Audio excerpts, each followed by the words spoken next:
तो यही मैं बता रही थी आपको कि यहाँ का जो लिंटर है वो धँस गया है और बच्चे का ऑपरेशन हुआ है, तो डॉक्टर ने उसको सीढ़ी चढ़ने के लिए मना किया। और यहाँ की सीढ़ी कैसी है वो मैंने आपको बता दी।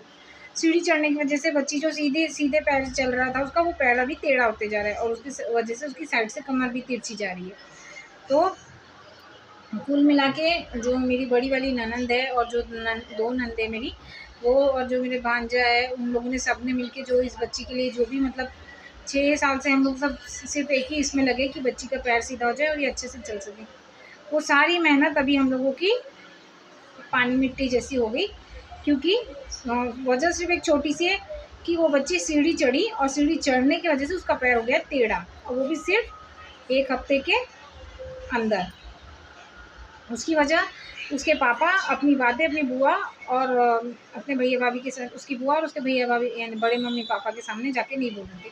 लेकिन आखिरी में मैं अगर अपने ससुराल वालों के सामने अपनी चीज़ें जाके रखूँगी तो वो लोग मेरे को गलत ही समझेंगे। जैसे कि आज मेरी जेठानी ने बोली, मैंने उनको सिर्फ ये बताई कि मेरे बच्चे को प्रॉब्लम है, मैं इसीलिए वहाँ आना चाहती हूँ, लेकिन उनको ये लगा जो इंसान के दिल में रहता है वो वही बोलता है। वैसे ही मेरी जेठानी ने साफ-साफ बोल दी कि इन लोगों को लगता होगा कि किराया बैठ के खा रही है ये, तो इसको जल्दी से यहाँ से भगा दें, तो हम ये लोग यहाँ शिफ्ट हो। पर ऐसा कोई मेरा यही बात अगर रहती तो मैं 6 साल से यहाँ पे थोड़ी ना बैठी रहती। मैं 6 साल पहले ही वहाँ चले जाती ना, मेरी बच्ची का ऑपरेशन हुआ उसके बाद तुरंत ही चली। ऐसी कोई बात मेरे दिल दिमाग में थी नहीं। जिसकी जैसी मानसिकता रहती है वो इंसान वैसा ही सोचता है। चाहे आप कितने भी अच्छे बन जाओ, कितना भी वो करो, लेकिन सामने वाले को चीज़ें समझ में नहीं आती है। तो जैसी जिसकी मानसिकता रहेगी वो वैसा ही बोलेगा। उनको यही लग रहा है कि मैं ये ऐसे इस वजह से वहाँ रहने जाना चाह रही हूँ कि 1-2 वजह लग रही है उन लोगों को। उनके दिमाग में ये चल रहा है कि मैं उस घर में कब्जा करने जा रही हूँ, या फिर मैं उस उनको वो बोल चुकी है ना अपने मुँह से डायरेक्ट, वो ऐसे बोली कि लोगों को ये लगता होगा कि इनके घर का किराया अपना बैठ के खा रही है और यहाँ पे बैठी मज़े से, तो इसको जल्दी से भगाओ। मेरा ऐसा कोई उद्देश्य नहीं था। इस घर में 6 साल से रह रहे हैं, अगर ऐसा रहता तो हम पहले ही चले गए। ये बच्ची को अभी प्रॉब्लम आई तो, और मैंने वहाँ जाने से पहले अपनी ननद से यहाँ पहले ही डिस्कस की थी इस चीज़ के लिए।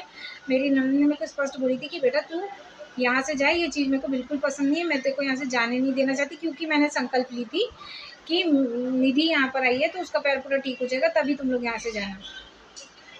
मेरा भी यहाँ से जाने का बिल्कुल मन नहीं था।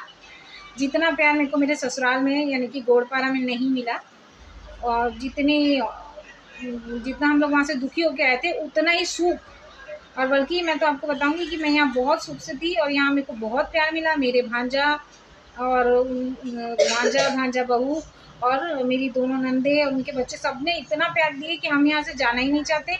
और हम यहाँ से जाने के बारे में सोचते तो हम